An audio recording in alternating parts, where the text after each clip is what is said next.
सुप्रभात मित्रों, आप सभी हिंदी भाषा एवं साहित्य से प्रेम करने वाले तथा इसी क्षेत्र में अपना करियर तलाश करने वाले महानुभावों का स्वागत है हमारे YouTube चैनल हिंदी सरिता में। तो मित्रों, जैसा कि आप सभी को विदित है, हिंदी पीजीटी और टीजीटी की वैकेंसी, कहना चाहिए एक बम्पर वैकेंसी बहुत ही जल्द आने वाली है। क्यों न हम उसकी तैयारी अभी से प्रारंभ कर दें, क्योंकि ये एक बहुत विस्तृत विषय है। इसे कुछ थोड़े दिन में पढ़ने जैसा कुछ नहीं है। अतः इसे पढ़ने के लिए, इस पर ठीक ठाक कमांड प्राप्त करने के लिए आपको एक लंबे अध्ययन की आवश्यकता है। तो आज हम प्रारंभ से ही प्रारंभ करते हैं और आप सभी के स्नेह और प्रेम की आशा और उम्मीद के साथ हम आज का विषय प्रारंभ करने जा रहे हैं। तो देखिए मित्रों, सबसे पहले हिंदी साहित्य में जहाँ से प्रारंभ आप करेंगे, तो सबसे पहले आती है हिंदी साहित्य का इतिहास लेखन की परंपरा। तो हिंदी साहित्य का इतिहास लेखन की परंपरा के विषय में आज हम जानेंगे और इसके विषय में आज हम शुरुआत करने जा रहे हैं। तो देखिए, हिंदी साहित्य के इतिहास लेखन की परंपरा किसी हिंदी भाषी विद्वान से न प्रारंभ होकर के एक फ्रेंच भाषी विद्वान से प्रारंभ होती है।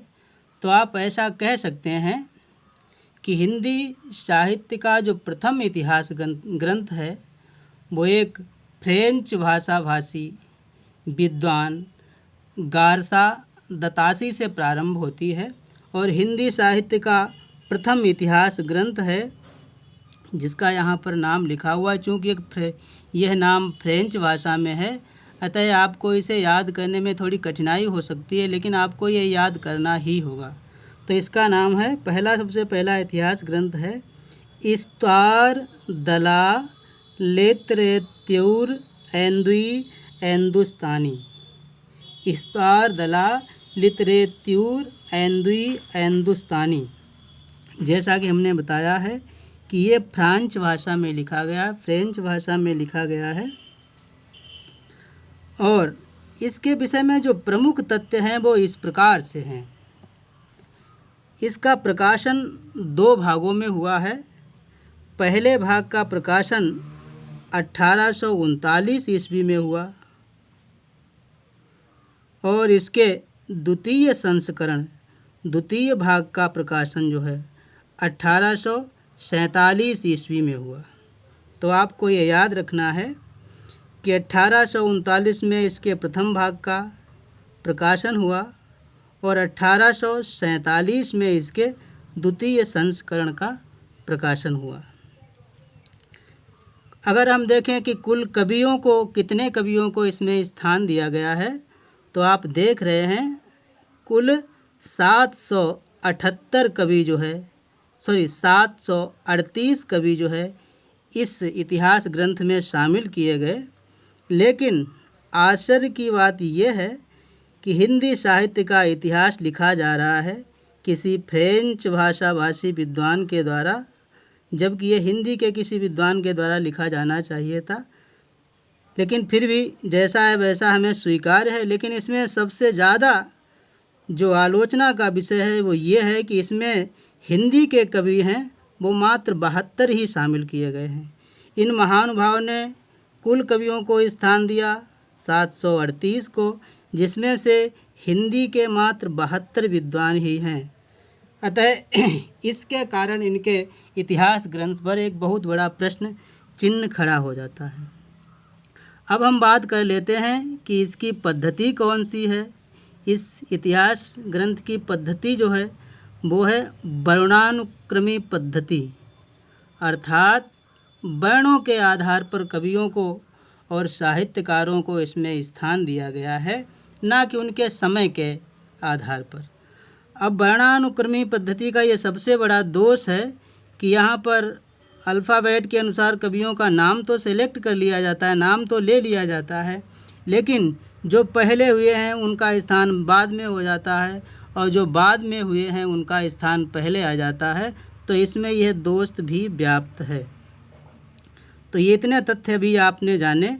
और ये सबसे महत्वपूर्ण तथ्य जो आपको इसमें से याद रखना वो ये है कि इस फ्रेंच भाषा में लिखे गए इतिहास ग्रंथ का हिंदी भाषा में अनुवाद भी किया गया है।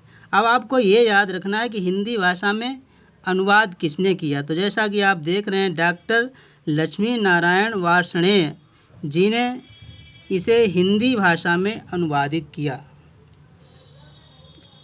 साथ ही एक नोट लिखा हुआ है हमने यहाँ पर कि हिंदी साहित्य का प्रथम इतिहास ग्रंथ, इसको हिंदी साहित्य का प्रथम इतिहास ग्रंथ मानने वाले जो विद्वान हैं उनका नाम है नलिन बिलोचन शर्मा।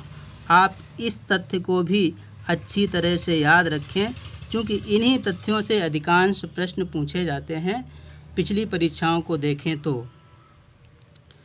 अब इस प्रकार से दूसरा जो है इतिहास ग्रंथ आता है, हिंदी साहित्य का द्वितीय इतिहास ग्रंथ जो है इसका नाम है, जैसे आप देख रहे हैं यहाँ पर, शिव सिंह सरोज। शिव सिंह सरोज जो है हिंदी साहित्य के इतिहास का द्वितीय ग्रंथ है और इसे हिंदी भाषा भाषी विद्वान के द्वारा लिखा गया है। तो एक प्रश्न ऐसे भी बनता है कि हिंदी भाषा का हिंदी भाषा में लिखा गया प्रथम इतिहास ग्रंथ कौन है, तो फिर इसी का नाम आप लिखेंगे शिव सिंह सरोज।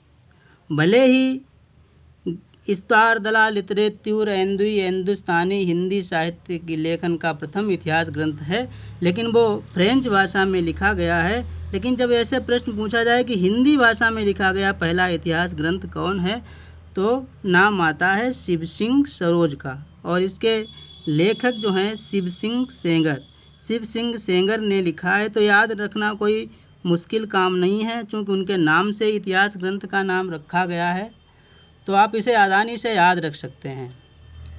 अब बात आती है तथ्यों की, तो तथ्यों पर आप आएँ।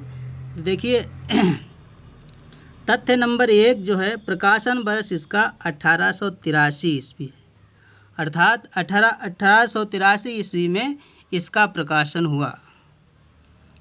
इसमें कितने कवियों को स्थान दिया गया, तो लगभग 1000 कवियों का जीवन वृत्त इसमें शामिल किया गया है और उनकी रचनाओं को शामिल किया गया है। अब इसकी पद्धति कौन है, यह भी जान लेना आवश्यक है। तो इस ग्रंथ की भी पद्धति जो है वो वर्णानुक्रमी पद्धति है, अर्थात वर्णों पर आधारित है। तो पहले इतिहास ग्रंथ की जो कि फ्रेंच भाषा में लिखा गया है और द्वितीय इतिहास ग्रंथ जो कि हिंदी भाषा में लिखा गया है, दोनों की पद्धति जो है वो एक ही है, वर्णानुक्रमी पद्धति, अर्थात यह दोष दोनों में शामिल है। नोट, हमने यहाँ पर एक नोट लगाया है और नोट पर विशेष आपका ध्यान आकर्षित करता हूँ कि काल विभाजन का कोई प्रयास नहीं किया गया है। अर्थात 2 इतिहास ग्रंथ अब तक लिखे गए, लेकिन इन दोनों इतिहास ग्रंथों का एक बहुत बड़ा दोष ये है कि इन्होंने अब तक काल विभाजन का कोई प्रयास नहीं किया। अब देखिए तीसरा जो इतिहास ग्रंथ है वो है the modern vernacular literature of Hindustan. फिर से सुन लीजिए, the modern vernacular literature of Hindustan. ये अंग्रेजी भाषा में लिखा गया एक ग्रंथ है, जिसे अंग्रेजी के विद्वान डॉक्टर जॉर्ज ग्रियर्सन के द्वारा लिखा गया है। जॉर्ज ग्रियर्सन जी ने हिंदी के इतिहास लेखन की परंपरा में तृतीय ग्रंथ लिखा है, जिसका नाम है the modern vernacular literature of Hindustan, और ये अंग्रेजी भाषा में लिखा गया है। अब आप तथ्यों पर ध्यान दें तो देखते हैं आप प्रमुख तथ्य इसमें क्या हैं। प्रकाशन वर्ष इसका जो है वो 1888 है। 1888 में इसका लेखन हुआ, इस बात को आप अच्छे से याद रखें। अच्छा, इसकी पद्धति कौन सी है? तो अभी तक आपने देखा 2 ग्रंथ पढ़े हैं, दोनों की पद्धति वर्णानुक्रमी थी, लेकिन यहाँ पर ऐसा नहीं है।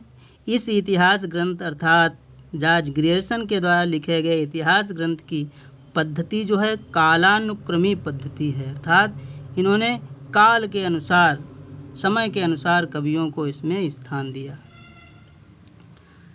और इसमें ये इतिहास ग्रंथ जो है वो काल खंडों में विभाजित किया गया है और कुल मिलाकर के यहाँ पर 11 कालखंड हैं। ये बहुत बड़ी उनकी विशेषता है कि उन्होंने सबसे पहले जो है इस इतिहास ग्रंथ को अलग अलग कालखंडों में विभाजित किया।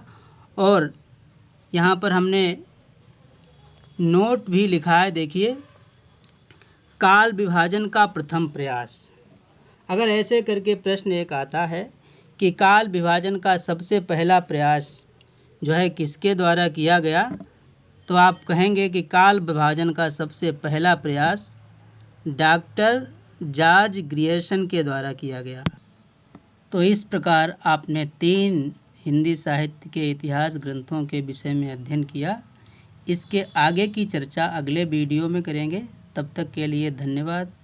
अगर आपको वीडियो अच्छा लगा है तो लाइक करें और अपने साथियों के साथ इसे शेयर करें तथा हमारे चैनल को सब्सक्राइब करें।